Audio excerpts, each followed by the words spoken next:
Okay, this is like part 5 or something, and this is the final part of the Ouroboros cycle proposal, the way it ends.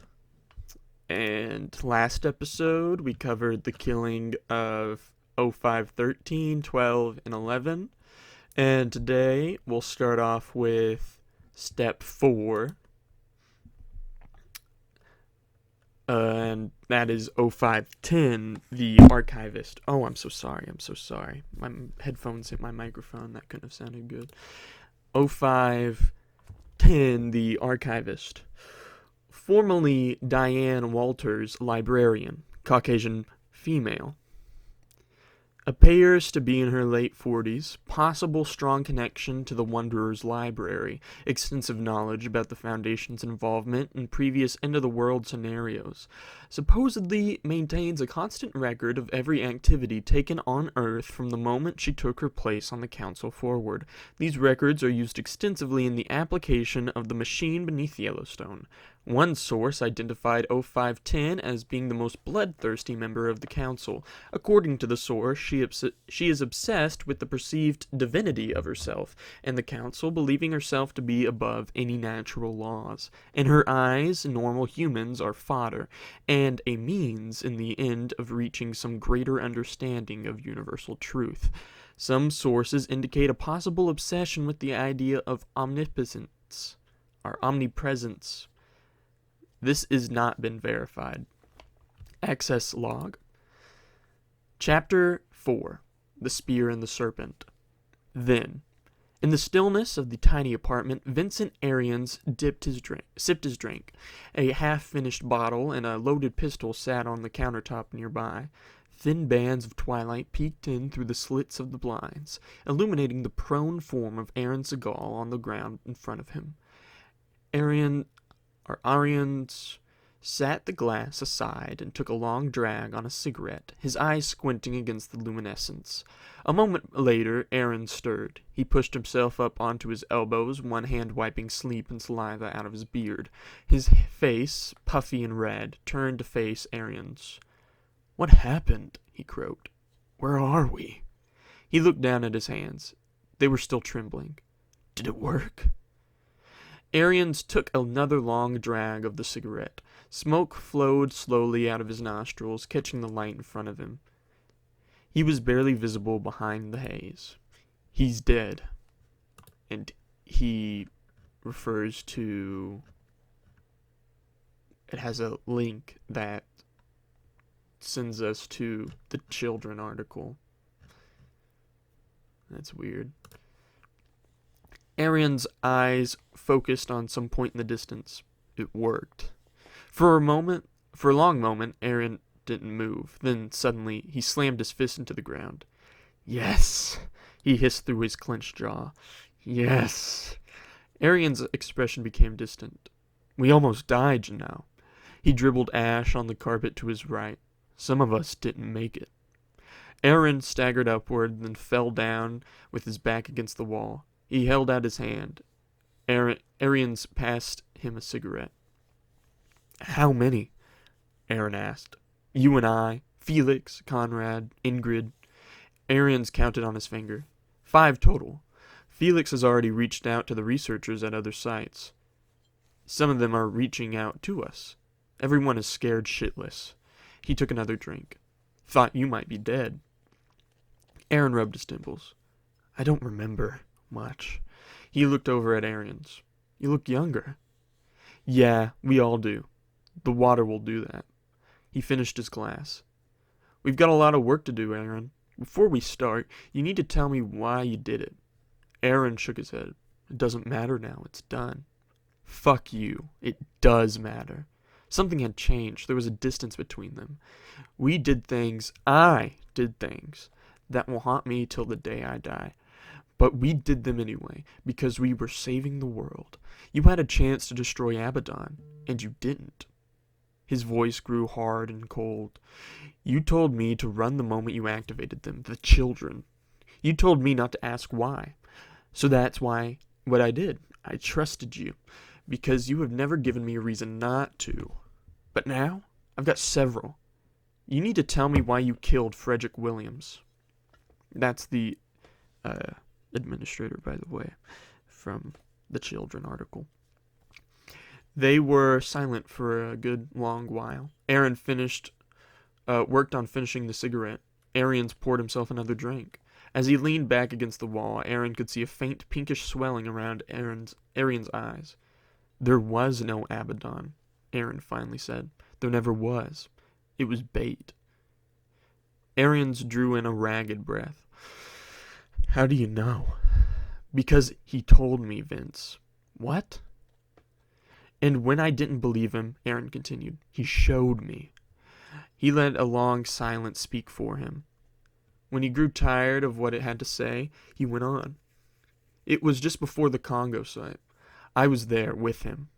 Aaron exhaled. Wisps of smoke whirled from his nostrils, climbing towards the ceiling. Arian said nothing. Aaron examined the cigarette. I don't know what the hell he is. He was probably human once, maybe, but not anymore. He can do things, impossible things. When the site fell, he closed his eyes. I watched him level an entire facility, Vincent. One man. That's all it took. That's all Abaddon was. Why would he? Aaron's eyes opened. I think he saw in me a kindred spirit, then softer. I watched him press through concrete and rebar as if it were soft, wet paste. I watched a man exhale his own skeleton as a thick yellow fog. I watched a woman's blood solidify into crystal, as sharp as diamond and as brittle as chalk. He let me watch, because he told me he knew no one would believe me.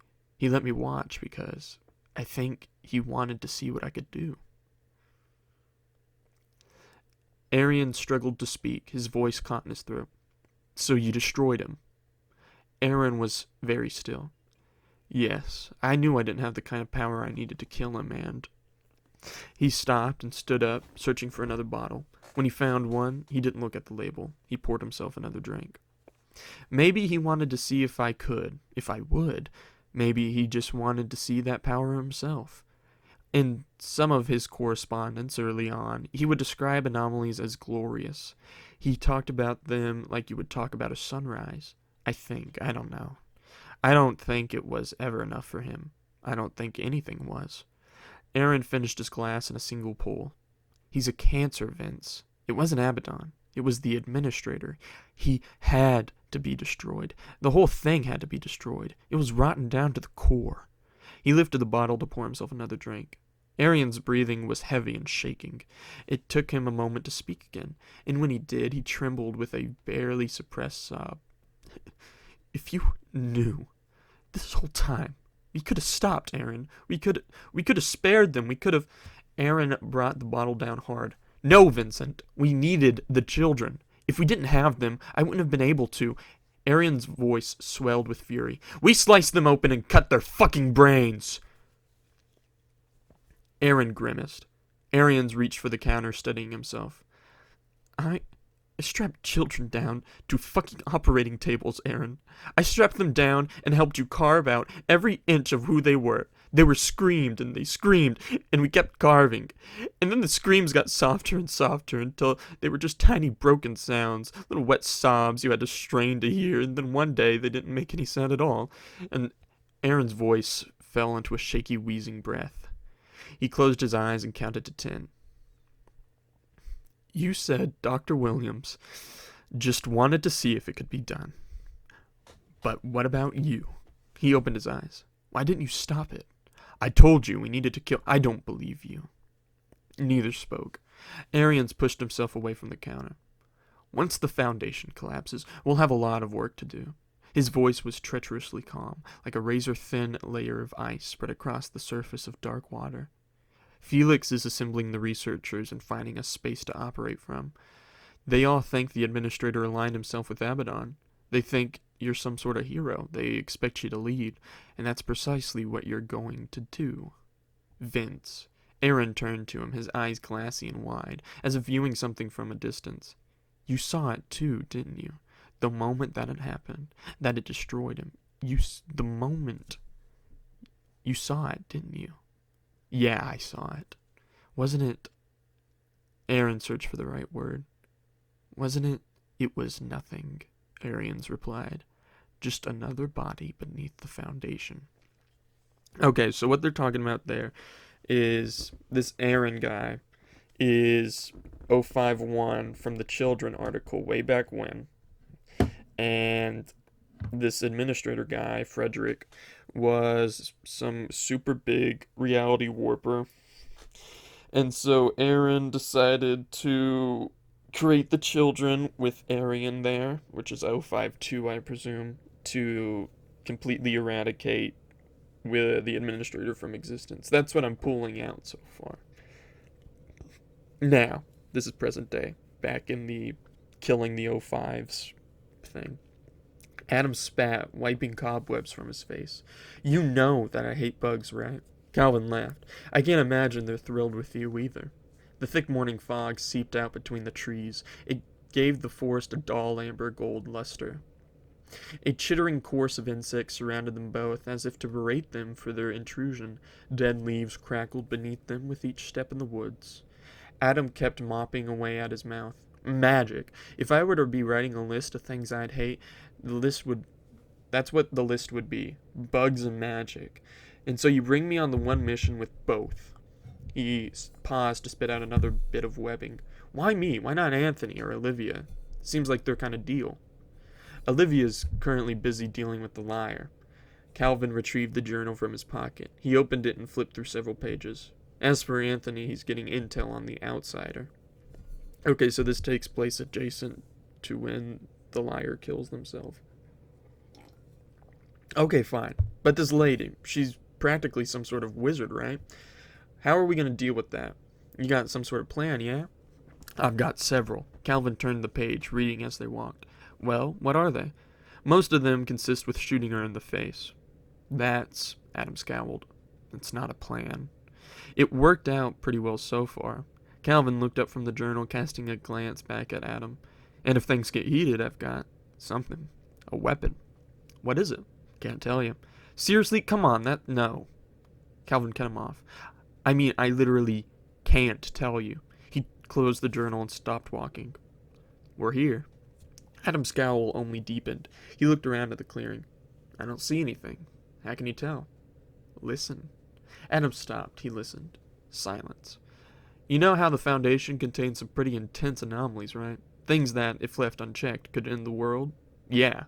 Adam leaned back against a tree, scanning the clearing. The quiet, the sense of stillness, it was overpowering. Breaking it was almost vulgar. Right. And you know how the Foundation has existed for, I don't know, maybe around a century or two? Calvin squeezed the journal into his pocket. Adam nodded. Right. Then here's your history quiz. If the Foundation contains so many world-ending anomalies, and the Foundation only existed for a century, who was containing those anomalies before them? Adam tried not to roll his eyes. No one. Anomalies didn't exist before the Foundation. The Overseer created them to gain immortality. Come on, seriously, this is kid stuff. But that's not quite it. Because there are anomalies that predate the Foundation. And besides, how could you create anomalies if they never existed in the first place? Adam folded his arms across his chest and wrinkled his brow in thought. All that's really happening, Calvin continued, walking towards one edge of the clearing, is that the number of anomalies has increased substantially. The Foundation didn't create the problem, they just made the problem much, much worse. How? Calvin reached his destination. Two young saplings stood side by side. He closed his eyes, took a breath, and extended his arm between them. His hand vanished up to the wrist. Adam's eyes were as wide as saucers.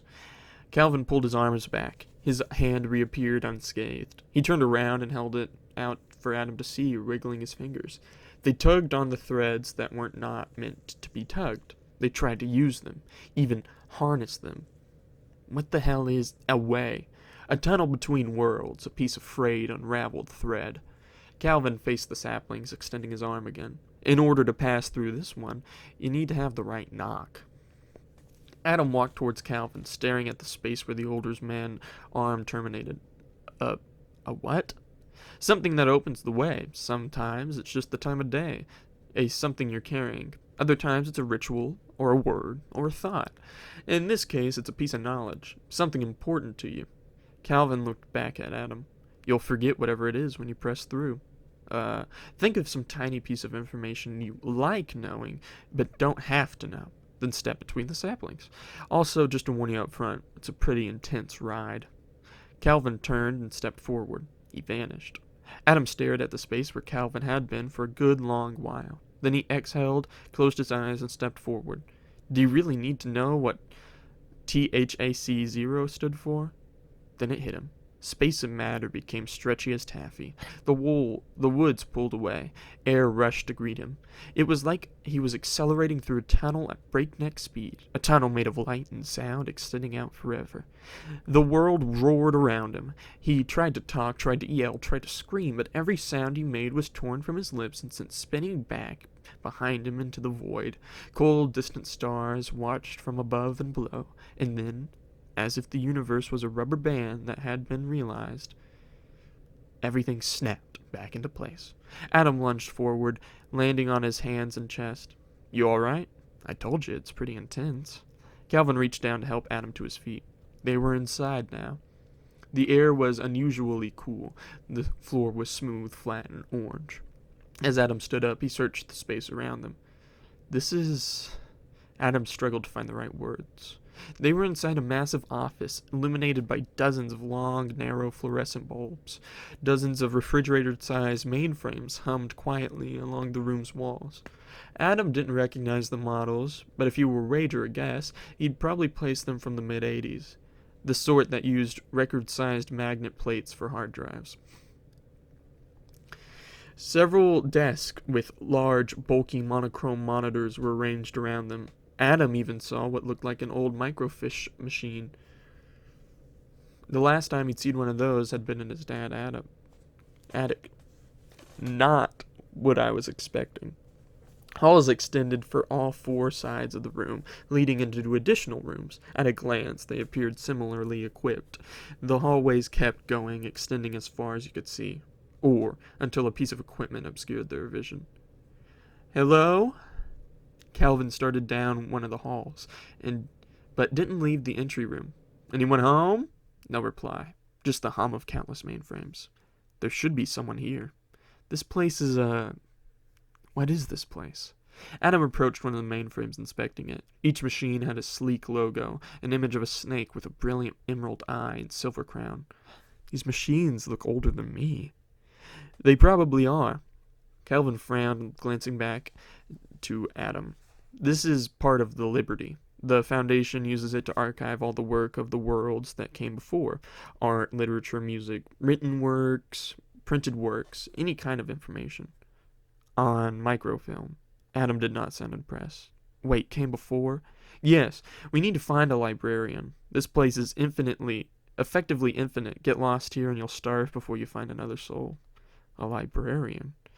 Adam was examining one of the computers more closely. Hey, this one's not running. Yeah, a librarian.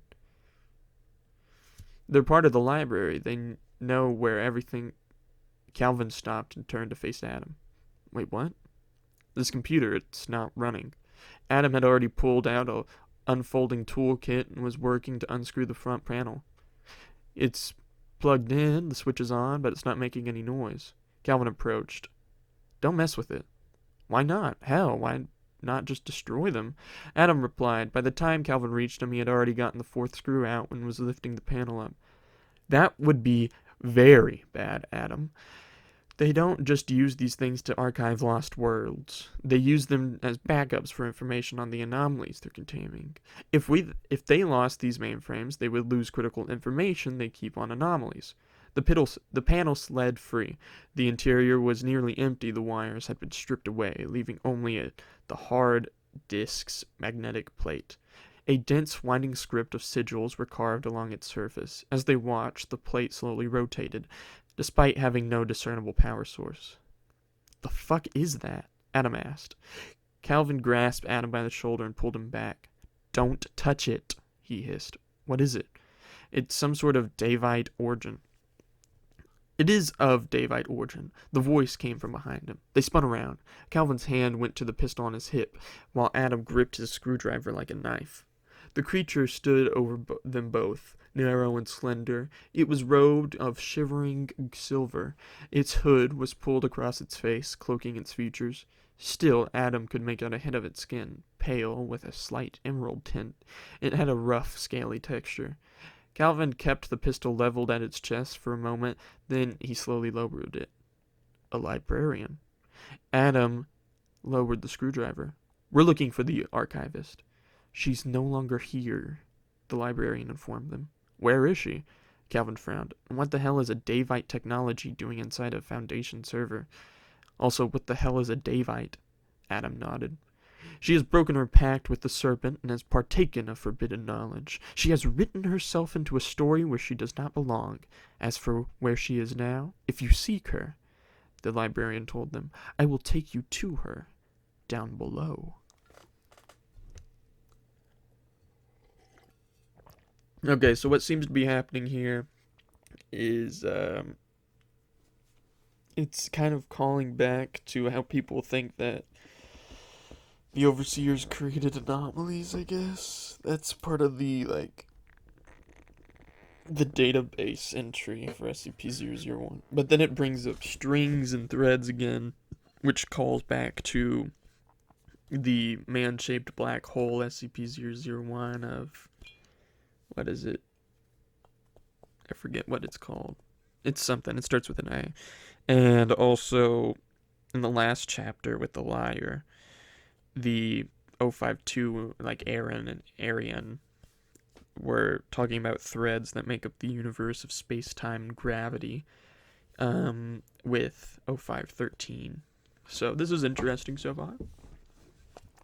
Then they descended. Long staircases led them to long plains of endless rows of books, art galleries full of strange and terrible works, narrow hallways throughout which tinkering music could be heard. Every door they passed was another universe worth of knowledge, and still further they descended. Adam knew that time was passing strangely here.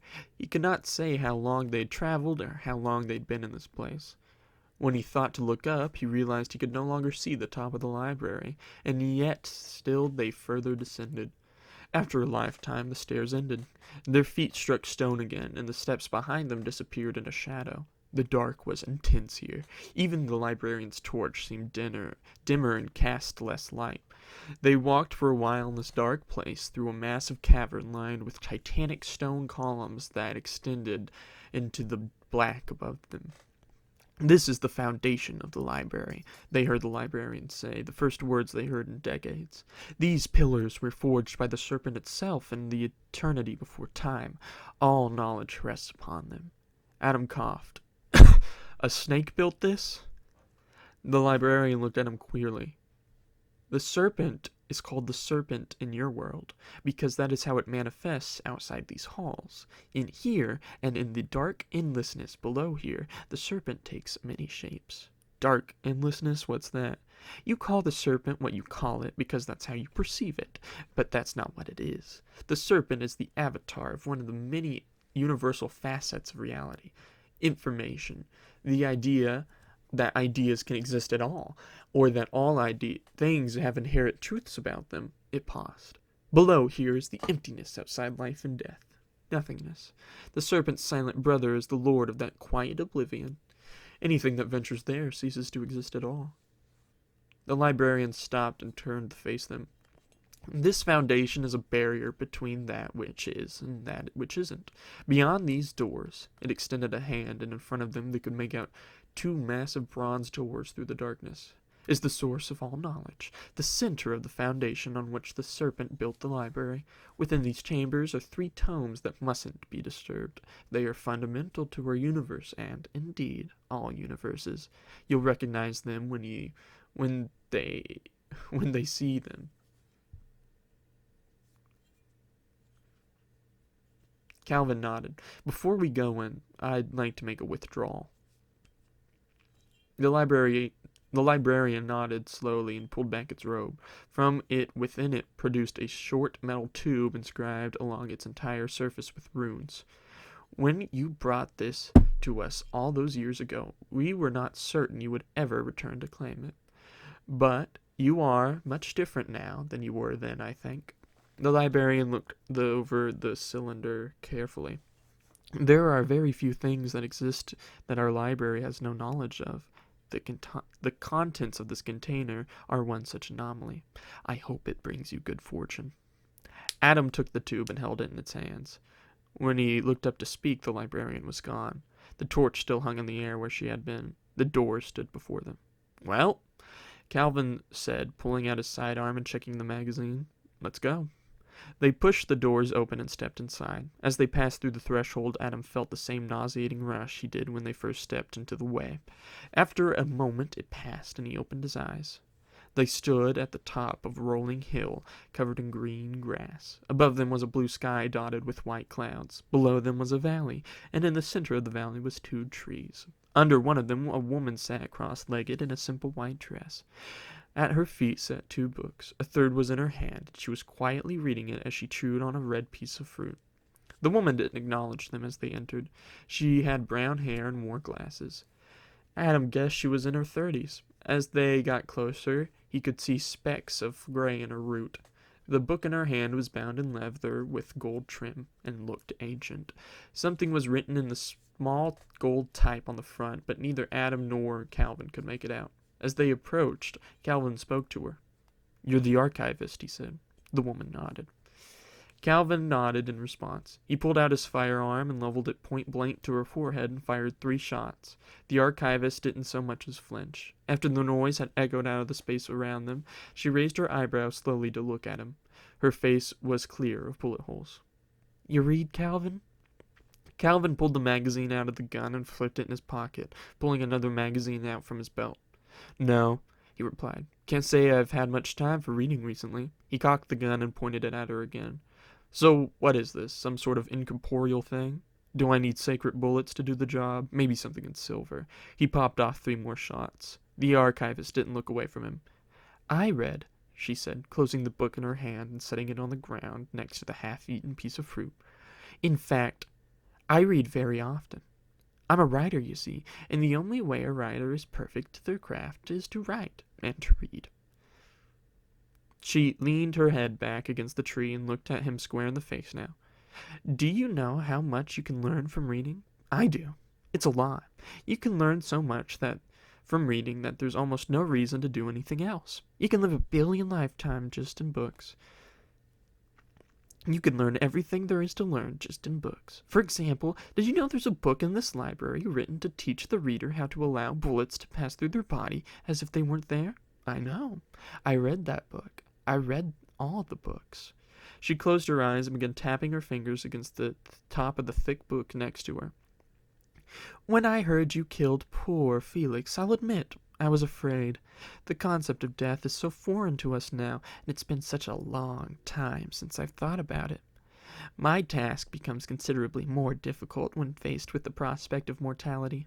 I'm a writer, you see, and I have to document everything that happens within the Foundation and on Earth. I can't do those things if I'm dead. I came down here because I thought I might learn the secret of immortality in one of those books. As it turns out, I didn't need the books, not at first. Have you felt how different time is here? It's a gift from the serpent. You have all the time you need to learn what you need to learn when you're in the library." She smiled. "I've been here for some time." Calvin sighed. "So you're going to keep reading until you figure out how to become immortal?" Her eyes popped open. "Oh no, certainly not. I've already figured that out. In fact, I've already done it." She motioned to the trees behind her. "These trees are special. This one here, this is the tree of the knowledge of good and evil. That one there, that's the tree of life. The tree of knowledge grants knowledge, and the tree of life grants life. But that serpent is wily. The serpent made these trees and cursed them. You can only eat one, and if you've eaten from the other. You can only eat from one if you've already eaten from the other. That produces a paradox then, doesn't it? How do you eat from one if you can't eat from it until you've eaten from the other one, which requires you to eat from the first one?" She uncrossed her legs and stood up. "I've been down here for a very long time. I knew there would be some answer here somewhere, some secret I'd missed. By the time I realized there was no secret, I had read every book in the library. Every piece of knowledge contained here is contained in me. She gestured lazily to the tree of knowledge. I had wondered once about why this tree doesn't bear fruit. It's because the library is the fruit. I had already consumed it. She cracked her neck and rolled her shoulders. I knew the serpent would come down here eventually. The serpent knew that the only pieces of fruit I hadn't consumed yet were these three: the book of life and death, the book of things that have been, and the books of things that will be. I imagine it would have been very much liked for me not to read these. Her back arched, and they could hear something snap along her spine. It doesn't matter now. The serpent is the keeper of the library, and the serpent knows all things within the library. I know all things within the library. I am the serpent. They watched in horror as the archivist's skin began to split, starting at the base of her spine and creeping up her back. Her eyes bulged in their sockets, and blood began to seep out of her like water from a sponge. Her mouth opened as if to scream, but instead a long, forked tongue appeared, and then the base of a fanged mouth, with a wet, thick tear. Her entire body came apart down the center, and a massive, writhing serpent appeared from within. Its eyes were black slits, and across the ridge of its emerald back were gemstones that dazzled with its ethereal light of the meadow. Floating above its head was a pointed silver crown emblazoned with a dark Ouroboros. The serpent coiled around to face them, the edges of its mouth turned up ever so slightly in a horrific grin. It blinked, and when it did, they could see the archivist's jade eyes again for a moment. "There's one thing that nags me," it said, lifting herself up to a full, immense height. "It is the contents of that tube you're holding, Adam Ivanov. What a queer thing, to be unknown to that which gave birth to knowledge. I'll have to find out myself." The serpent's mouth opened wide, its fangs glistened, and it lunged at Adam. The young man had only a moment to duck out of the way as the serpent turned and came after him again, narrowly missing his feet as he rolled out of the way. Adam heard a familiar pop of gunshots and looked to see Calvin firing at the back of the serpent's head. The snake turned, its eyes dark again, and brought its tail down, nearly crushing Calvin in the process. "I think the time has passed for shooting her in the face," Adam shouted as Calvin reloaded. Adam scrambled back towards his feet and produced his own firearm, emptying several fruitless shots into the monster's hide. Hold on, I got a text. That's dumb, I'm not doing that. As he did, he noticed the tranquil valley around them begin to come apart. Large fissures were forming in the ground, splitting the land, and in some places falling away completely. In the exposed holes, Adam could see only darkness that extended on forever below them. Above them, the sky began to lose its blue, becoming a solemn shade of gray. The only color in the world was the gemstones on the serpent's back and the dazzling silver crown. Calvin fired again, then again. The serpent lunged at him as he deftly stepped out of the way. He caught the edge of the crown, which pealed like a bell and made the air around them vibrate. As he paused to steady himself, the serpent's tail came around and crashed into him, sending him sliding across the gray grass. Adam fired, and the bullets ricocheted off the beast's back. The serpent turned towards him, its tongue darting out between its fangs as tall as he was. Adam stood there, stock still, his body frozen, and dropped his gun.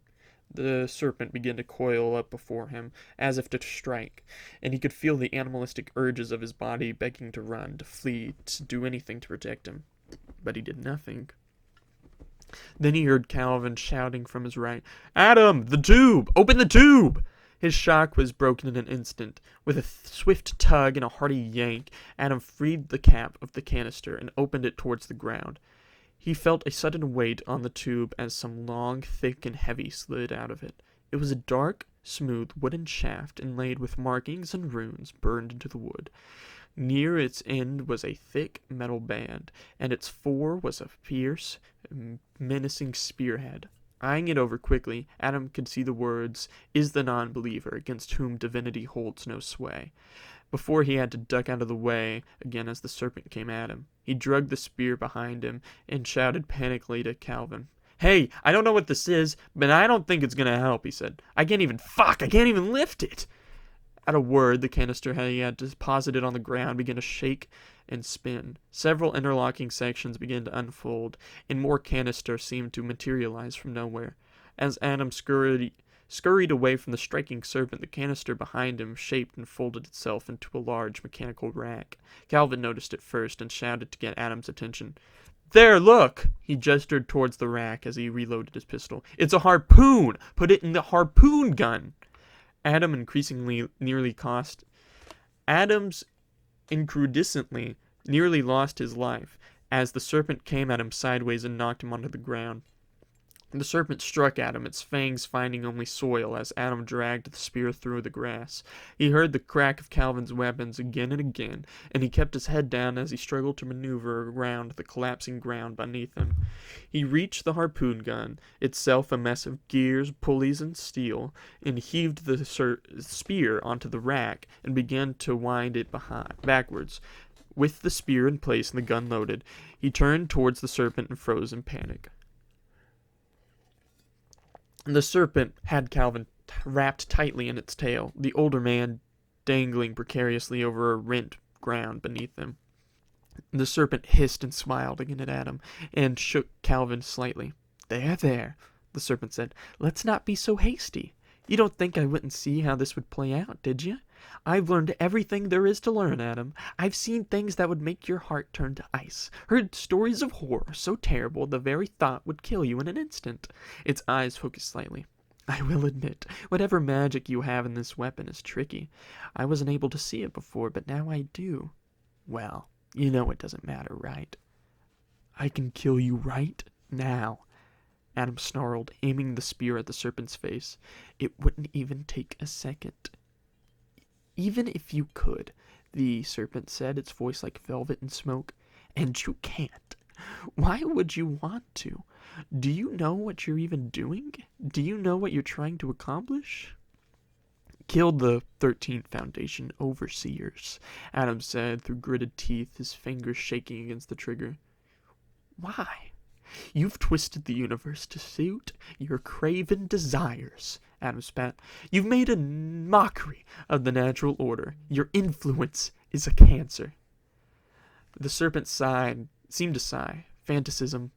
Even with all the knowledge in the world, I'll never understand you. With a swift tug, it crushed Calvin and dropped him into the void. Adam stood unmoving, his hand clenched around the handle of the weapon. The serpent began to move towards him. You think you're the first person with dreams of destroying the wicked and terrible SCP Foundation? Be realistic, Adam. I've lived 1,000 lives and dreamed 1,000 more. I've seen this world turned over and time again, and dutifully recorded it all.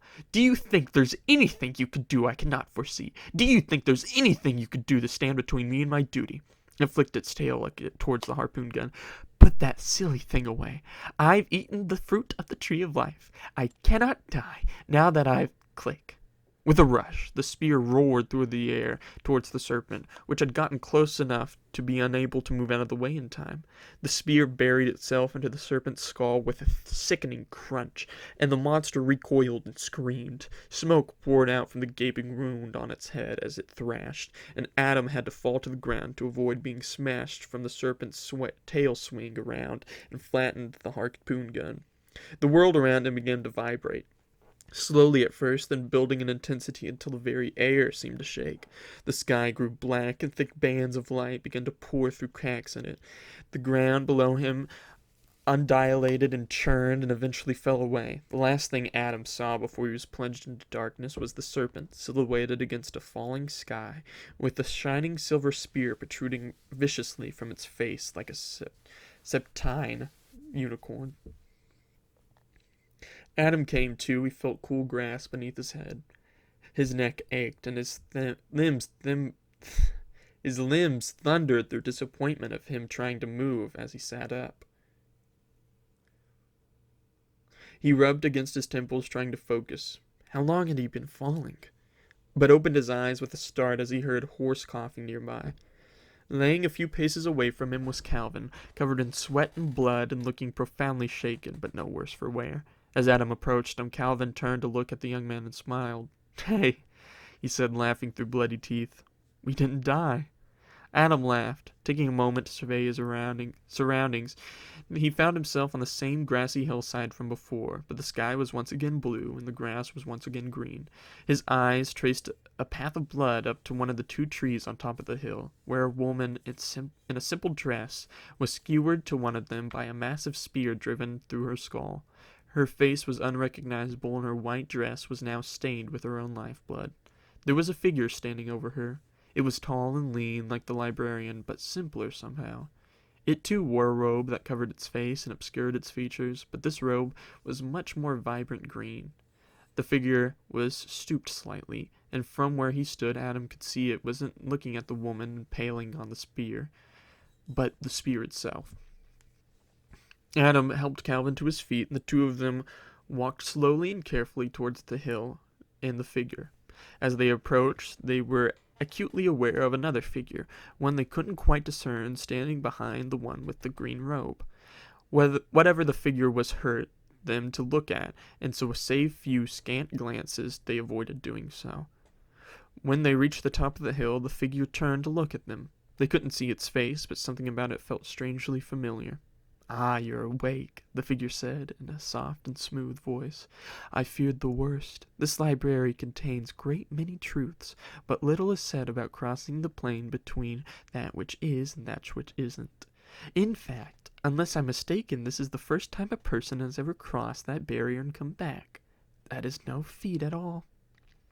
The figure in green gestured to the dark figure behind it. "Fortunately for you, the powers that be seem to have determined that it is not time for you to slip those bonds. Not yet, anyway." It tapped a long, fingered glove against his head. "Yes, very rare." Calvin coughed and found his voice. "Who are you?" The figure in green didn't seem to hear him. "The thing you have here, this is a queer thing." It reached down and laid a hand on the spear embedded into one of the trees. "There is something strange about it. The library decided to hold it for you, but the library didn't know what it was. That is very rare indeed." The figure paused for a moment. "Do you know what it is?" They shook their head. The figure nodded. "This is called the Spear of the Non-Believer. It is an ancient weapon, older than perhaps even this library. There are legends saying it was forged when the first thinking being decided to defy the omnipotent, to stand alone against the insurmountable might. It is very, very strange indeed." The figure made a noise that might have even been laughter. "In fact, I can't even see it. How strange." The figure looked to Calvin. "How did you acquire this? Someone gave it to you, yes?" Calvin nodded. The figure stood back to its full height. "Now that is peculiar." With a deft hand, the figure reached out and pulled the shaft free from the tree and, with its other, slid the broken corpse of the overseer off the end. It held the spearhead up towards its face, studied it intensely. "Very, very strange. I feel as if this item doesn't care for me at all." The figure reached down and pulled a slim metal canister off the ground and quickly slid the entire length of the spear into it, which disappeared entirely despite the disparity in length between the 2. The figure turned and handed the canister back to Adam, who reached out and took it. "You know," the figure said, turning now to look at the woman laying in the pool of blood at its feet, "I had known her quite some time. When she first entered these halls, she was not so different than either of you. However, her intentions, pure though they may have been, were what led her to this point. Your convictions do truly make you remarkable things, capable of endless wonders and horrors." It looked back at them one more time, and Calvin became aware that he was being watched. "I wonder where your convictions will lead you." There was a blinding flash of light and a burst of heat, and a moment later they were standing in the forest again. Okay, to sum that one up, Overseer 10, the archivist, spends an eternity reading infinite books to become an elder god known as the Serpent. And then they use a spear, which the first thinking thing used to defy the gods before time itself, to kill this elder god. And then the real elder god shows up because the archivist was just like manifesting it, I guess. And he's like, "Hey guys, that was pretty cool. I'm glad you guys didn't cease to exist because my brother here totally let you live. By the way, you're welcome. Good luck. I hope you don't die." All right. I'm gonna give my voice a rest, but I'll be back in lickety split. Okay. I should be ready. This is 5, step 00109. 0509. I mean 05-9. The Outsider. Adult female of Maori descent. Appears to be in her late 30s. The only current member of the council believed to be recruited from outside the Foundation. Despite some irregularities, bears a striking resemblance to Donna Waitu Taylor, a noted geologist who appears to take her own life in 1985 after a massive scandal involving severe academic misconduct was revealed, professionally ruining her credibility and involved herself in a number of lawsuits for fraud and misuse of public funding.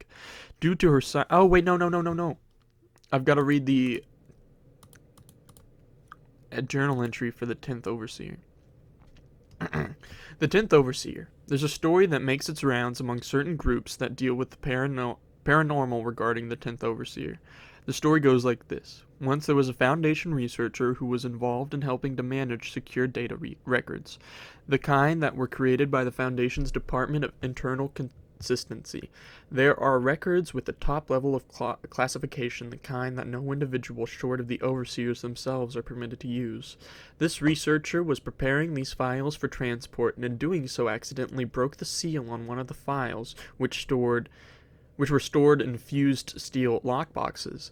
They did not view the contents of the file, but for a very brief period of time the file was unsealed. This breach was reported immediately to the InfoSec administrator, and the file was resealed and delivered to its final destination. No information actually made its way into unsecure hands. In most cases, this sort of event would result in some disciplinary action, and that would be the end of it. That is not the end of the story. Instead, the 10th Overseer, a former librarian named Diane Walters, personally saw to it that the individual responsible for the temporary breach was brutally tortured for what they called hostile actions taken against Foundation information security, and used the beatings to try and expose the individual as being a spy. In an apparent bid to stop the torture, the researcher admitted to being a spy and was summarily killed. One individual close to the Foundation recalls hearing frequently about how the most frightening overseer was the one they called Green, but the most dangerous was the archivist. The archivist was not just an apparent sociopath.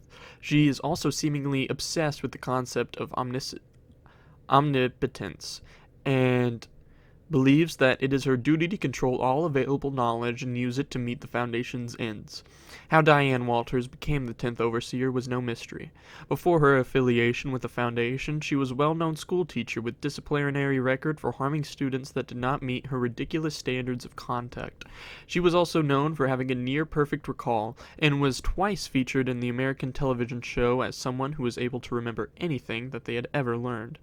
This made her invaluable, and she was recruited by the Foundation sometime in the 1960s.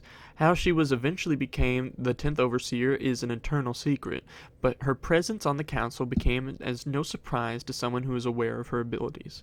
One report I read indicated that she was also obsessed with the idea that the Overseers are somehow divine, and that their position atop the Foundation mechanisms is a gift that fate has bestowed upon them with capital reckoning and final judgment on all living creatures. This same report indicated that she is also a shut-in, only leaving her undisclosed estate to enter the Wanderer's Library, where she is frequently, albeit unwelcome, guest. The library is loath to give up its secrets, but there are rumors that the library considers the 10th Overseer as something of an abomination, as she does not learn as much as she absorbs knowledge. Despite this, should they have shown themselves capable of shutting individuals out of the library in the past, they are either unable or unwilling to do it in this case. In my travels, I once came upon a portion of the journal that had supposedly been penned by the overseer herself. In it, she spent a considerable amount of time railing against the ignorant mechanisms of the failing race, expressed a truly impressive disdain for other people. At the same time, she also ranted in apparent fear of her own mortality, believing that it was unfair that she should suffer on the same mortal coil as others despite her being gifted as she is. If I had to guess, should an event take place that the overseer somehow became vulnerable, the archivist would revert to those possibly most base fears and retreat to the only location she might feel safe, the library itself. Based on what I know about the librarians, I do not believe they would hesitate to give her up if that was the case. There is another rumor, of course, one that concerns all the overseers but the 10th specifically. The rumor is that the world has ended many times in the past, and each time the world has been recreated by an impossible machine built by a long-dead race hundreds of thousands of years ago.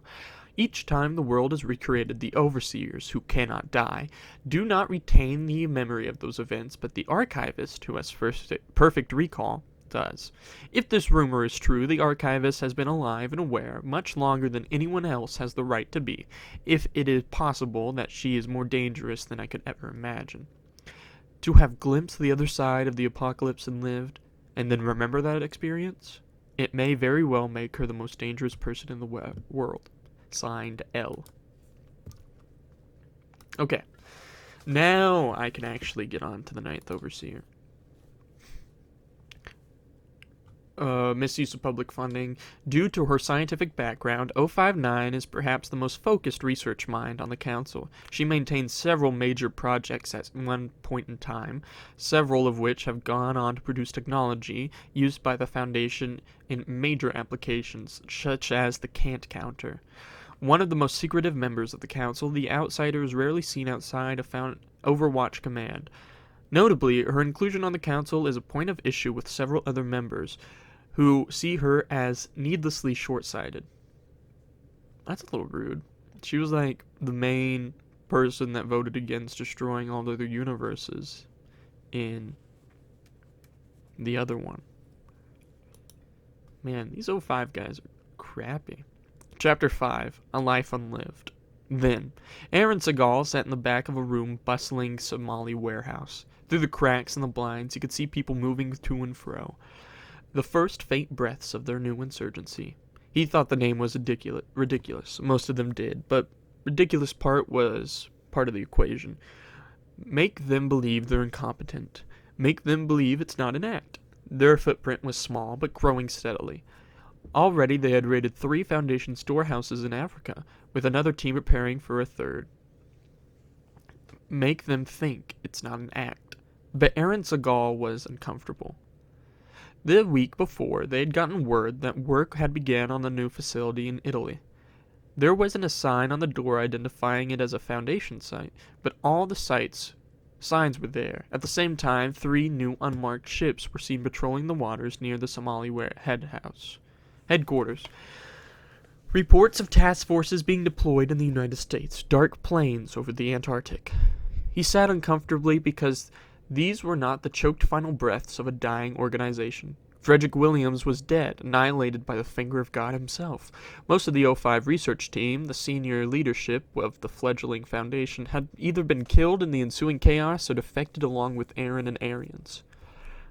Many others had left their posts to join them too, for any number of ideological reasons. The chaos insurgency. Yet, even in the midst of their greatest defeat, the Foundation continued on. Their operations seemed untouched, and Aaron Segal sat uncomfortably.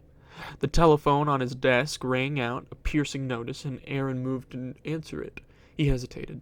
The phone only ever seemed to want to bring him bad news. Another shipment lost, Foundation sites increasing security, more sites under construction. Everything they had sacrificed, everything he had given up, would be for nothing if the Foundation and its efforts were not ground to a halt. The fear of failure and the reckoning of his sins stayed his hand for a moment. But Aaron Segal answered the phone. "Can you hear the black wolf howl at the moon?" said Arians, his rough tenor barely audible across their meager connection. "Vincent?" Aaron sighed in relief. His friend's voice was a welcome reprieve, even in spite of its tone. "You're well?" "I've told you 1,000 times," Arians growled over the receiver. "Finish the phrase. It's a security measure. We cannot be compromised, especially not now." Aaron's heart dropped slightly. "What news?" Arians paused. "They're moving to South Africa. The Broken God fanatics are involved in some activity there. The Foundation is shipping out en masse." "How many?" Aaron felt himself ask. 200, maybe 300 men, Arian said. "That's not including some of the other staff members they're moving in from other sites in the region." "It's full-on escalation, Aaron." Aaron sat into his chair. The receiver of the phone felt heavy in his hand, and he heard distant cackling that swept over him in waves. How could this happen? They should be in ruins. "Aaron." Arian's voice shook him and brought him back to reality with a start. Yes, sorry, I just... "Vincent, how is this happening? What did we do wrong?" Arians was quiet for a moment. "Maybe Sophia was just more resourceful than we anticipated." "Look, Aaron." He took a deep breath. "All I know is what we're being told, and what we're being told is that the Foundation is mobilizing to Mexico. We need to have boots on the ground there to try and disrupt their supply lines." Aaron nodded slowly to nobody but himself. Yes, you're right. Of course, we'll arrange transports for our agents in the region as soon as possible." "Vince," he began to say, hesitating. "Yes. I think I want to go with you on this one. I want to go to San Marco." Why?" Aaron's eyes descended to his desk. Sitting on the middle of it, tied in a red thread, was a small roll of paper. "I want to see them. I just need to see them. They're not there. We've already had our agents in the area confirm. Just humor me, Vince. I'll leave Felix in charge. He can handle things here while we're away. I won't be gone more than 2 weeks." Aaron could hear Arian's discontentment across the continent. "Fine. But you stay with me in my detachment, and you don't get too close to whatever is happening in Lopez." Aaron agreed. They hung up the phone. That night, Aaron Segal dreamed many dreams. He was standing next to Frederick Williams as they opened the door labeled Site 17 on its door.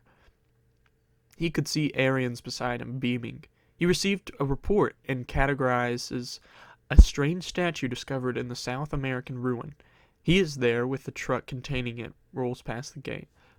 He can see faint red and green paint. He speaks to Sophia Light, who has taken to calling herself Sophia Nazarene at a seminar hosted by Williams. She exudes confidence, and when she touches him on the arm, he feels his hair standing up. That night, they fuck like animals. He asks her about the scars on her wrist and the one on her side. She doesn't answer. He is standing with Frederick Williams and the rest of the Omega-5 research team. They pass around a glass of water, each taking a drink. Arians laughs. Aaron says, "I bet you could live forever if you drank this stuff every day." He notices Sophia stuffing a vial of water into a bag. The next morning he wakes up without aches for the first time in a decade. He is standing in a dark room. 20 paces away he can see a stark, affixed face of Frederick Williams, illuminated by a thin, glowing purple line in front of him. He is pulling it on it with one finger. Each time he touches the line, the moon in the sky outside vanishes with a wink. Aaron Segal calls to him. He doesn't look away. His eyes are black. He is bleeding. He is staggering against a wall. His hand clutches his side. He looks behind him and sees a man laying dead on the floor, his hand clasped around a bloody, shattered golden sword. In the distance, a phone is ringing. He descends down an elevator. It feels like it goes on forever. A phone is ringing. Okay, so this Aaron guy, we know he kills the administrator with the children. So the children is a part of this universe, and they are all going to Mexico for the Broken God. So the Broken God is a part of this universe.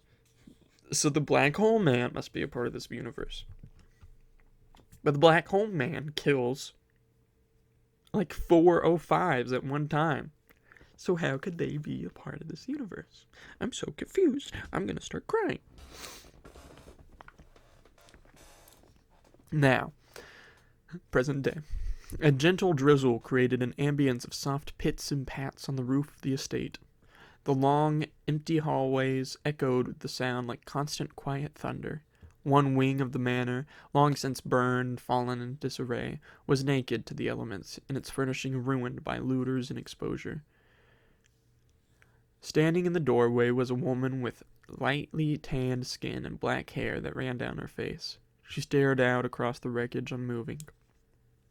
Her hand lingered for a moment on over a picture frame, scattered on a long, scorched end table. The glass had bubbled and cracked, and the frame was blackened with soot, but the smiling faces of the image's subjects still beamed through. She brushed away the ash and picked up the errant pieces of glass and pulled the photo out. Her tears mixed with the rain that soaked her skin. "I know you're there," she said quietly to no one in particular. "You can come out now." Calvin emerged slowly from the shadow behind her, and Anthony from around another corner. She didn't turn to see them. "I'm probably not who you're looking for, huh?" she said, wiping her cheek with the back of her sleeve. "No, you're not," Calvin said. She nodded. "Whoever held my," she gestured up and down on herself, "position, before it was given to me, ran afoul of the consensus." She turned towards him, the picture in her hand clutched to her chest. "So I became the 9th Overseer." "Who are you?" "Who are you?" Anthony said. She smiled. "At one point my name was Donna Taylor. I was," she sniffled. "Sorry, I was a geologist. I took over for well, I don't know who, to be honest. But needless to say, the Foundation offered me something I needed very much at the time, and I didn't know better." She looked down at the picture. "Quite the coincidence, don't you think?" They didn't respond. She continued. "I didn't seem to notice. I was glad to be employed, and the things they told me, work beyond my wildest dreams. I didn't realize. It doesn't matter, I'm sorry. I've been thinking about this a lot for the past few weeks. I knew my day would come before long." "You know why we're here?" Calvin said. It wasn't a question. She nodded again, wiping more tears from her eyes. "Yes, I do. I understand. I think. I don't agree with you, but I think I would see different if my point of view was yours." She panned her eyes around behind him. "I thought there would be more of you." They're following a lead," Anthony said, slowly drawing his sidearm. "Looking for the 8th. She winced slightly. "They aren't going to have much trouble." He nodded. She looked at the gun in his hands. "You don't have to do that. I don't want to go out that way." She reached into her pocket and with a flick of her wrist produced a switchblade. She held it out in front of her, her eyes fixed on the blade's edge. At one point I used to think about serving a higher cause would immortalize you," she said. "I thought that maybe a life given in service to something greater than yourself would make your death somehow more meaningful." She laughed, tears freely streaming down her face. "It doesn't really matter where you end up, though. Any death can be meaningless. Any life can be wasted." Suddenly, she locked eyes with Calvin. He felt an instant surge through his body like nothing he'd felt before. The gun in his hand trembled, and the hairs on the back of his arm stood up. In his mind's eye, he saw the manor around him restored, its halls with magnificence and its rooms full of laughter. He saw a father and his daughters fishing at a lake behind their house, and 2 boys wrestling over a toy nearby. He saw Christmases, happy faces, and long night hours of studying over immense textbooks. He saw Donna Taylor and her loving parents beaming towards a photographer after earning her doctorate. Then he saw the fire, he heard screaming, and he saw her standing in front of her again. She was older now, he noticed. Her posture was slanted and her hair was thinner. With each breath she drew, he could see the years weighing on her. But her eyes scourged the air around them with their intensity, and he could see the last desperate clarion call of a life unlived. He felt anger and hate building up inside of him, so much he might have suffocated on it. His entirety had been overcome with unbridled emotion. He grasped and stumbled as his vision grew blurry, as the pain in his chest split his skin and collapsed his veins. His heart groaned against the strain until it too caught fire and burst, and he was erupting in flames. And then She was standing in front of him again, her eyes dark. Calvin looked over himself, trembling in relief that he was unarmed. Anthony was grimacing from across the room. When Calvin looked up, he saw that the overseer had collapsed in a burnt chair, and long streams of red were cascading down her wrist. She smiled weakly, her breath ragged and airy. He holstered the gun and walked slowly towards her, careful to avoid the blood-stained knife on the ground. As he approached, she raised one pale arm towards him and handed him a picture in her hand. He took it. She relaxed. "Why?" Calvin asked. She shrugged. "It doesn't matter." She coughed and blood pulsed out her veins. Her eyes, hazy now, struggling to focus, caught this. "Are you afraid of death?" He paused. "No." She grinned at him. Her eyes closed as her consciousness began to fade away. She put one hand on his face, droplets of blood smearing down his cheek. "You're lying," she said. And then she died. That was depressing. That was just sad. She seemed like a pretty cool woman. Okay, now we can read the journal entry. The Ninth Overseer. Unlike many of the other individuals I've described in this journal, there is perhaps the most information available on the Ninth Overseer, the one often called the Outsider. She is called the Outsider because, unlike the other Overseers and many individuals in the Foundation, she was not recruited from within, but rather chosen to replace the previous 059 as a civilian. Who was the previous 059 was, and what they did to earn their ire of the council is unknown. The end result was the vacancy on the council and a seat to fill. The selection process, I am told, was given over to 057, which is green, who promptly narrowed the selection down to a handful of candidates. Donna Wetu Taylor was one of the names on that list. She was an Australian geologist who had very recently been discredited academically in order to prevent her research, which she has unintentionally discovered a powerful gravitational anomaly from being released to the public. Taylor's name on that list no doubt caused some considerable distress to a handful of the other council members, because without the exception, all the information I have gotten about 059 states that her appointment was contentious, and that's it. Full stop. I know she has been involved in several higher-level technical projects within the Foundation, but the fact that an outsider was appointed to the Council has so grossly overshadowed any and all of her contributions elsewhere that she has seemed to simply serve as a means to piss off half the Council. Notably, one of 059's greatest opponents was the archivist, who apparently so vehemently opposed the decision that she threatened to quit the Council wholesale, and had to be convinced by Green and the ambassador to stand down.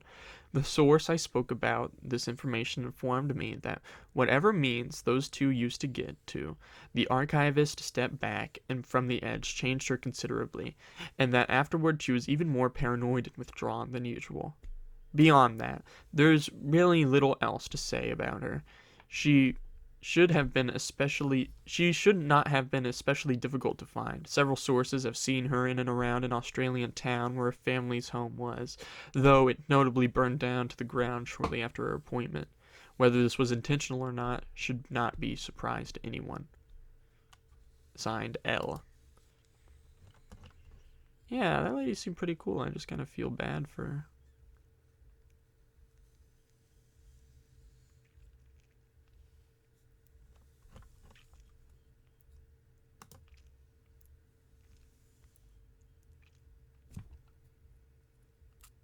Now we can get on to step 6. Step 001/08. 058, the lesser, Caucasian male, age unknown, possibly former American industrialist Baron Lemon Hondley, who was believed dead after a train owned by his company, the B.G. Hodley Group, later called Crevier International, derailed, killing nearly everyone on board. According to many sources, 058 originally held a significant amount of control on the early council due to, in no small part, the massive financial holdings he had access to through his brother, Garrison Hodley. After his brother's death and the sale of his company, his authority diminished considerably, and he was eventually ousted as the de facto leader of the council in favor of 057. In the time since he has maintained the council vote, but influence but his influence is all but non-existent, supposedly becoming obsessed later in life with modifying his body and soul with anomalous technology and artifacts. Paranoid, obsessed with the idea that other council members want to kill him. Well, yeah, because he's a loser. Chapter 6. The Coward in the Castle. Then, a phone is ringing. Aaron Segal stands outside a church, its walls, rotted and crumbling, strained to hold up the towering, pock-marked roof above it. One of the doors hangs loosely on a single hinge, swaying softly in the wind. The windows, long since stripped of their panes and frames, whistle an eerie song as the wind slices through them. The entire structure creaks and groans. A phone is ringing. Aaron looks behind him. He can see Arian standing next to the car watching him. Behind the haze of dust and settling sun, he looks almost like a mirage. He's too far away, and Aaron can't make out his features. All he sees is his friend's coat, whipping in the wind, and the dark glasses on his face. A phone is ringing. Aaron looks off in the distance and sees fire. He hears the moaning and screeching of metal on metal and sees smoke rising over the mountains. Every so often he hears a thunderous cacophony of an explosion rip through the Badlands and sees lights flashing across the horizon. He sees, very briefly, a clockwork mountain illuminated by an inferno. A dark star hangs low in the sky. A phone is ringing. Aaron hears voices, 9 voices calling to him from the earth. They know he's carried the trigger, and they ache for its release. They cry out to him, begging him for the elation of their own torment. They cannot hear each other, but they can hear him. Each footstep sends their tiny bodies writhing in their tomb catacombs, their broken arms outstretching, grasping towards a god they cannot see. Come back, they say. Make us whole again. A phone is ringing. Aaron steps to the church, but his gait is unsure and his pace wavers. Inside the church, he will find truth. The sky burns bright in the light of a blighted god. Horror seeps through the soil, unwrapping tiny shredded fingers around his shoes. He pulls away and struggles towards the church. The sun sinks below the mountains, and as he does, he sees a red right hand hanging in the heavens. The wind knocks the doors of the church wide, and from within its ruined hall he hears the sound of a man laughing. Inside the church, a phone is ringing.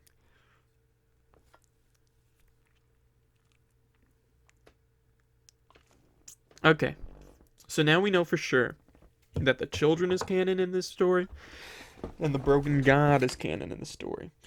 So what about atonement? Yes, I just remembered that name. I think it's very possible. I am curious to see what happens about it. Now, present day.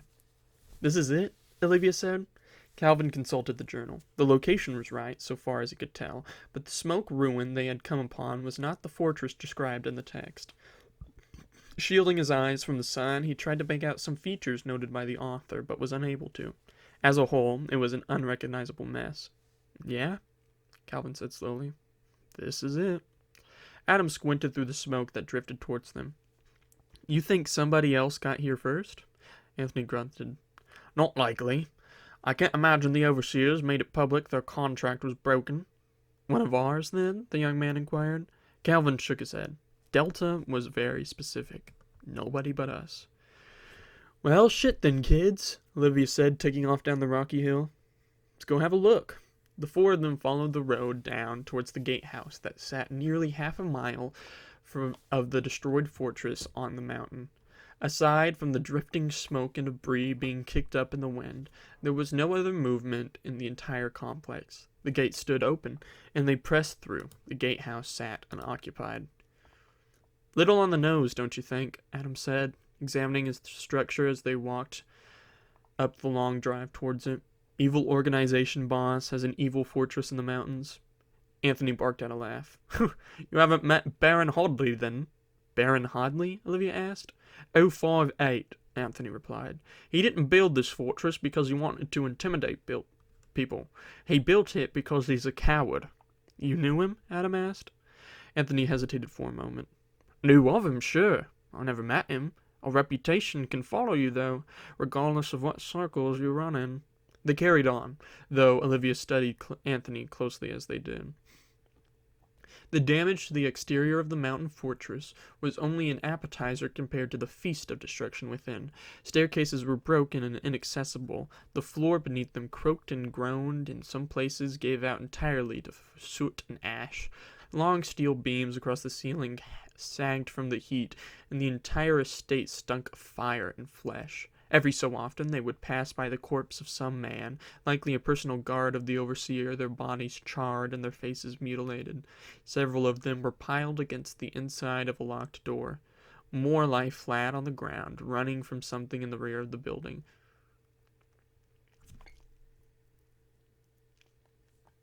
They descended the levels they could, until they reached a large room whose walls seemed to no longer exist. The room above them had long since collapsed, and smoke still floated out into the evening sky. There were guards in this room too, though most of them were now superimposed against the walls, nothing more than the absence of a man where he couldn't reach. They crossed the chamber, careful to avoid the corpses, the point at which the devastation seems to have burst forth. It was the corpse of a man, his body flayed open and his skin blackened. Something dull and metallic anchored against his exposed spine. As they approached, they could hear a gentle whirling of spinning gears. From within his chest grew a massive, scorched, flesh-covered spine that branched out in all directions towards the ceiling. Large chunks of burnt meat sat rotting on the room. Anthony stooped down to steady the figure. "Yup," he said. "That's definitely the overseer." "What the fuck happened here, then?" Adam said, incredulously. "If I had to take a guess," Anthony said, standing back up, "I think that Baron enjoyed the benefit of some augmentations or magic, or something unnatural which were kept in check because he couldn't die." He glanced around the room. "Judging by how far the fires have burnt, I'd guess that a few weeks ago he found himself very mortal, and his augmentations didn't agree with each other." He poked the spinning gear mechanism with his foot, causing it to spin a little faster. "Yeah, definitely didn't agree with each other." Olivia peered down at the corpse. "That's it, then? One more down?" Calvin nodded as he surveyed the scene. "Everything here looks more or less self-contained. I guess I mean, we're finished here." He glanced at his watch. "It's gonna be late soon. Let's find somewhere to bunk down and we'll leave in the morning."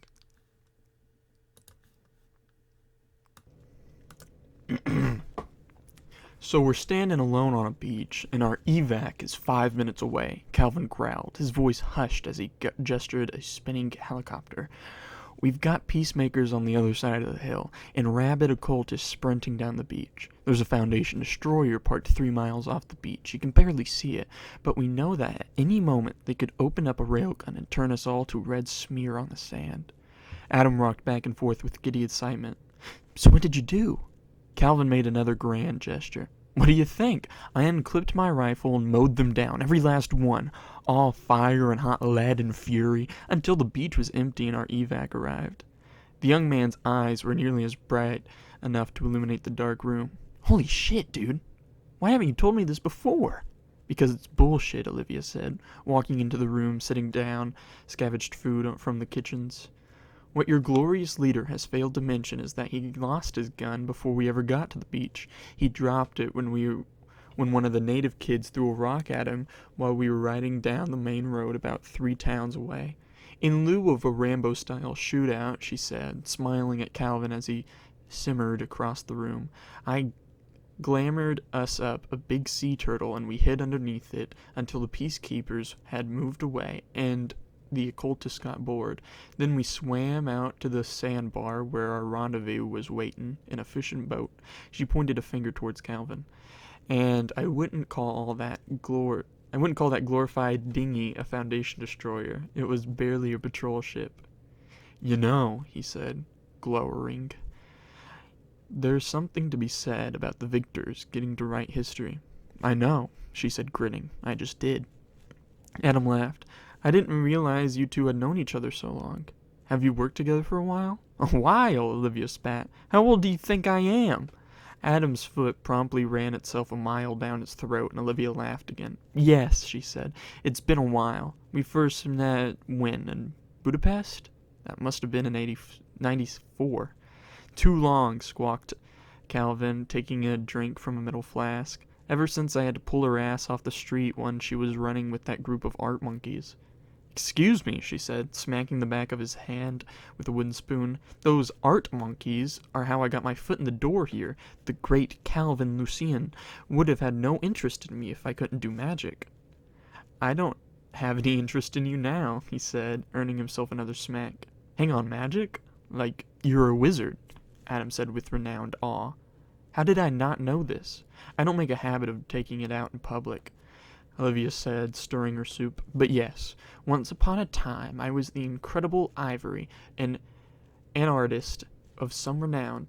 I worked a couple shows in Paris and Munich before our cell got busted by Foundation thugs. We got scattered, and the insurgency moved in to pick up the pieces. She eyed Calvin again. In Budapest. He shrugged. I've cleaned up plenty of the Foundation's messes in my day. They all sort of run together after a while. As another deft smack ran through the ruined hall they had made their camp in, Anthony shuffled around the corner holding a stack of books. He grunted as he tossed them on the ground in front of the group and gave them a nudge with his foot. All right, homework time. Olivia scowled. We haven't even finished dinner yet. You don't think we have time in a single night off? We haven't stopped in weeks. Anthony grabbed a book off the top of the pile and settled into a large chair. Suit yourself, but remember what the overseers aren't taking the night off. They each grudgingly picked up a book and started to flip through them. After quickly skimming a few pages, Adam paused. Anthony, he said, what about you? You've been around a while, right? Adam grunted a response. How long is that exactly? Adam inquired. Anthony sighed and sat the book down on the table next to his chair. I've had the distinct benefit of being an elder member of this group by far. That's all you need to know. Adam scowled. Come on, man. We've been working together for months now, and I feel like I don't know anything about you. Calvin coughed. He's just mad because he doesn't want to tell us how old he is. He flipped a page. Here's a hint. It's pretty old. Anthony glared at him. At my age, kid, you don't think so much about the things you've done and start thinking about the things you could have done, he grunted. That list is pretty long. I mean, we all knew that before we signed up for this, right? Adam said in between bites of a sandwich. Our lives in service to a better world. Our lives as sacrifice in order to create a future for the rest of mankind. He swallowed. That doesn't sound so bad. Anthony stared into his book. You say that now. You're young. The goal isn't too far from where you're at now. When it's done, you can get back up.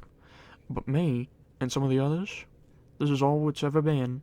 I knew what I signed up for, eh? You're right in thinking we all did. I'm not ashamed of it. It's just bittersweet satisfaction you're getting from it. Calvin elbowed Adam. Listen, kid, don't let him get you down. We all probably be Curandians when we're as old as he is. But carrying on the engineer's legacy standing in opposition to... Anthony snorted. The engineer, I'm sure. They all stopped and looked at the old man, who shook his head slowly. Feel free to call it whatever you want, but I don't enjoy calling it carrying on the engineer's legacy. Calvin raised a single eyebrow. You have a better way of describing the torch of our founder? Anthony put down the book again and closed his eyes. The engineer is a lie that Delta Command tells the insurgency to keep everyone in line. Do it for his legacy, they say. No, do it for your friends and family. Do it because it's the right thing to do. But don't do it for some asinine notion that you're keeping up a man's legacy.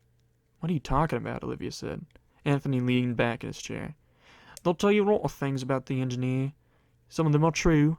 He certainly did build the insurgency from almost nothing. He set forth many of its tenets, but he also turned a traitor the moment he had the chance to grab power. Adam sat up quickly, and Calvin glared at the old man. What are you even talking about? He barked. You act like you knew the man. He paused. I did know him, Anthony growled back. I followed him during the defection. I carried the weight of our young insurgency right beside him. and I was left to pick up the pieces when he stabbed us in the back and bolted for the Foundation the moment he got a better deal, when they made him an overseer." "That's impossible," Adam said slowly. "If you knew the engineer, you'd have to be, God, 100 years old, older than even that." Anthony didn't move. "Yes," he said, his voice a low rumble. "Older than that." Calvin laughed mockingly. "Isn't that something, then? Rail against the unnatural while dipping your fingers in the same honeypot to extend your life."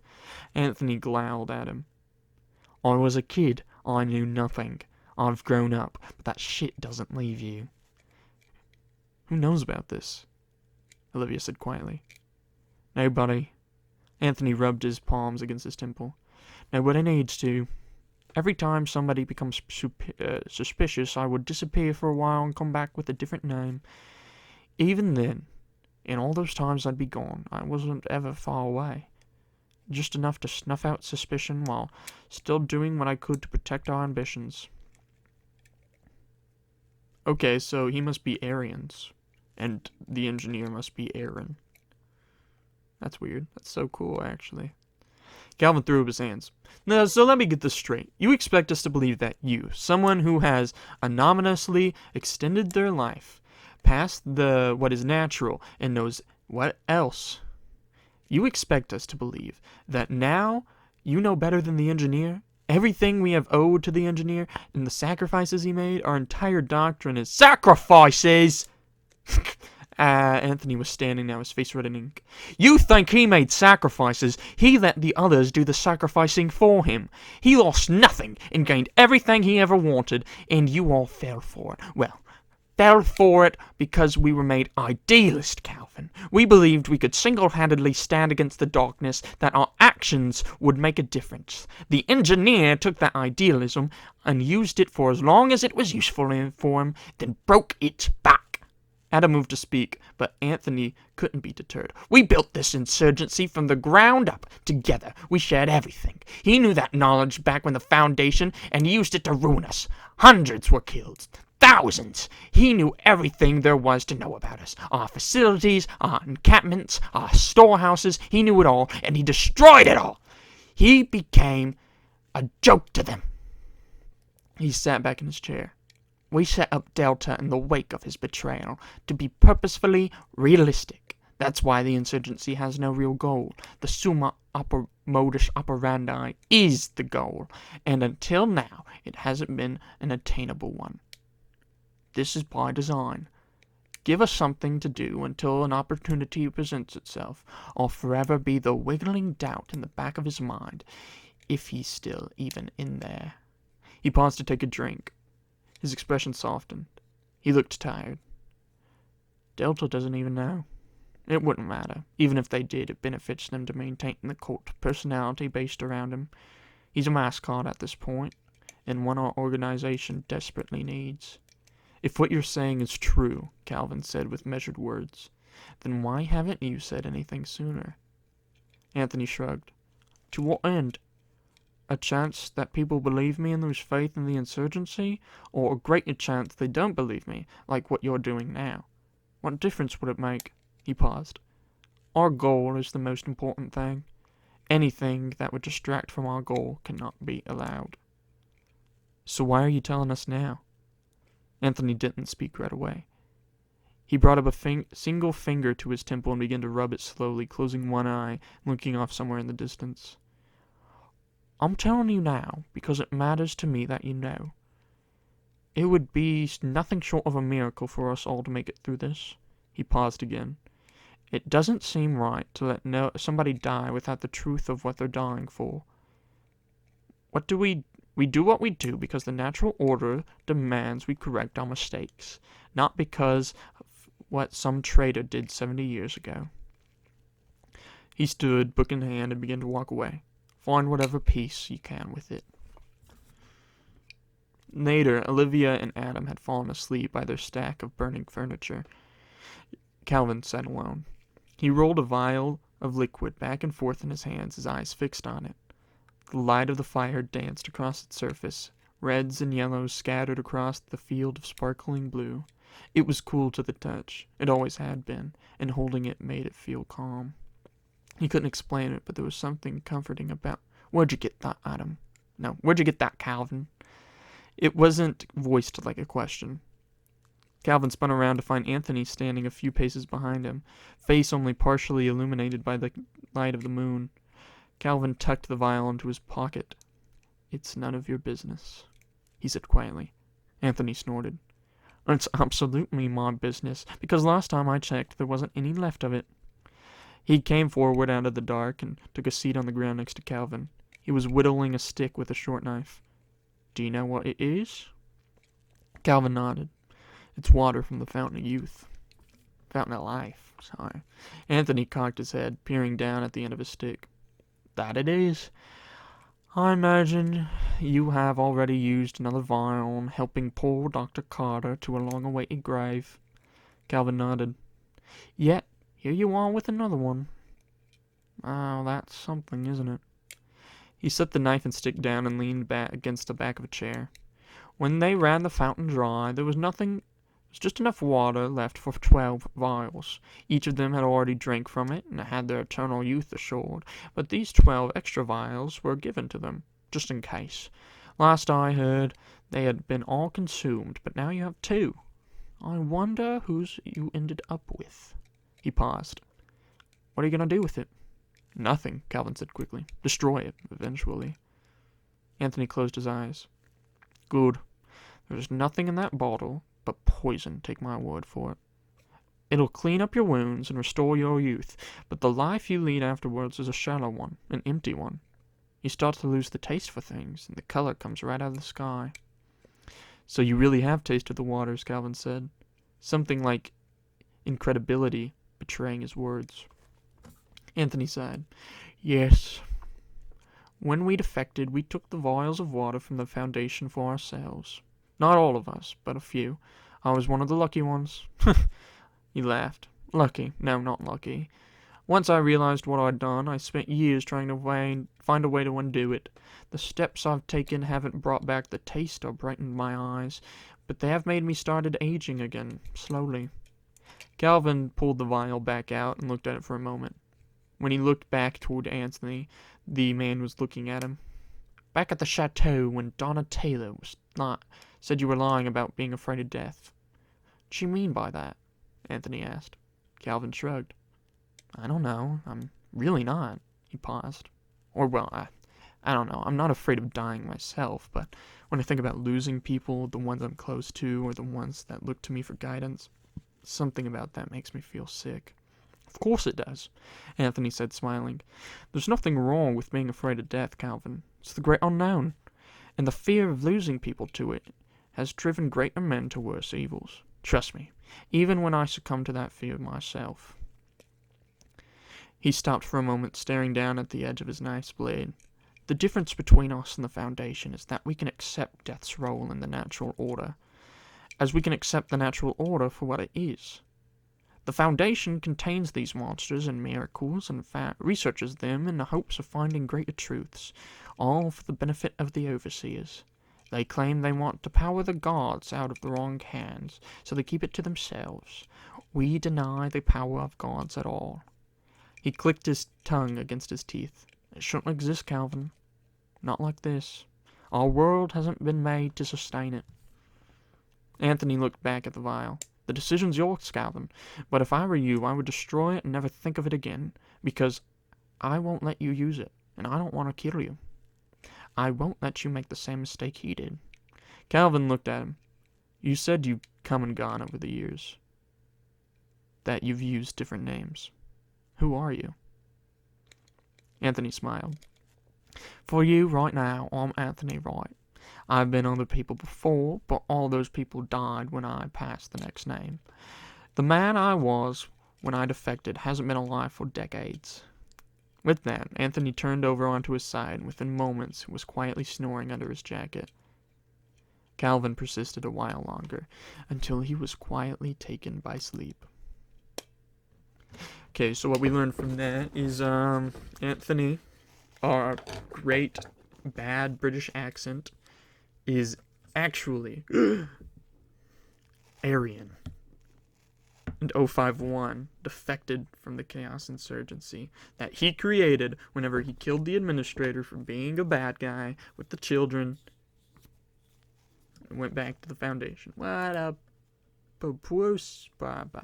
Okay, here's the journal entry for the 8th. The 8th Overseer, Baron Lehman Hodley, the man who is almost certainly 058, is a turn-of-the-century American industrialist who, together with his brother Garrison, founded the B.G. Hodison Group, a holdings company that ran several large-scale mining operations across the southern United States and in Mexico. Additionally, the company was one of the first to lay rails lines from Mexico City to San Antonio, making it immensely profitable and inadvertently founding the B.G. Hodley rail line. I mention this because I have little doubt that without the assets of Baron and his brother, the early Foundation would have been snuffed out in its infancy by larger groups such as the Allied Occult Initiative or the Church of the Broken God, which was very active at the time and posed a significant existential threat to the Foundation for years. However, due to the resources available as a result for Hodley's enterprises, it managed to overcome these hardships and emerge as a powerful organization as there existed in the world. While Garrison was busy running their company, Baron was busying himself running the Foundation. As I understand it, there was a long period of time after the first overseers were chosen that the first overseer did not publicly appear, despite his acting as the overseer's overseer. In his absence, Baron used his influence to shape many of the Foundation's policies and investments, including the creation of several sites in the United States and Mexico. It is believed that many of these sites were used to funnel artifacts to the agents of Marshall, Carter, and Dark, and that Baron was receiving kickbacks under the table. However, his unopposed status as de facto leader of the council would not last forever. Sometime after the end of World War II, a train carrying Garrison Hodley and several other wealthy investors crashed on its way to the Rio Grande, killing nearly everyone aboard and leaving Baron to pick up the pieces. He quickly found that much of his wealth was tied up in assets that were left to B.G. Hodley Group, of which he was not a chairman. Much to his chagrin, he found that Garrison had written him out of the business in everything but the name, and had left him the management of the estate to his son, Frank. Frank Hodley was not much of a businessman, and didn't seem to care much for the prospect of actually running a business. He quickly put the company up for sale, and received a significant return when the mining group was purchased by Cavrior International, whose owner, Vay Ahanian, has been a close friend of Garrison before his death. Frank and the chairman of the company retired rich, and Baron was left without pittance. The loss of these resources did not devastate the Foundation, but it did devastate Baron's stature within Site-01. His importance quickly diminished, and at the same time, the new 057, the woman called Green, was putting her mechanisms into place. Baron held on long enough to secure resources for the formidable retreat in the mountains, where he would hide from the overseers and his debt collectors, and then promptly disappeared from active participation in council meetings. I received a call from a close colleague, a collection of council voting logs, all of which registered votes for 058. This is likely how he retained his position on the council, though I personally believe it was much likely that 057 had simply not gotten around to killing him yet. Either way, Baron Hodley now bears the title of the Lesser, and he resides in a near impenetrable fortress. He is likely the least formidable of the overseers. His cowardice is almost legendary, with 06 reporting having once called him the most unpleasantly foul yellow-bellied to ever sit at the table. Contained in the back of the journal is a map leading to his estate. I have observed it on several occasions, closely watching it for any sign of 058's coming and going. Suffice to say, he is clearly not eager to leave the safety of his fortress, and I believe that the other overseers are just as happy to leave him to rot. Okay. That's this video done. I'll try and finish up the next video. So let's go over the story so far. Way back in the day, the Foundation was run by the administrator, with site directors taking second fiddle. Omega 5 was formed to research pumping a bunch of energy into children so they would destroy stuff on a quantum level. Aaron and Arians, 051 and 052 of the research team, used it to kill the administrator and many senior members of the Foundation in hopes of killing the Foundation because they saw it as evil. Aaron and Arians founded the Chaos Insurgency, and the Foundation eventually recovered and buried the children underground. Eventually, Arians became Anthony Wright. Aaron defected back to become 051, I assume, or some 05 member.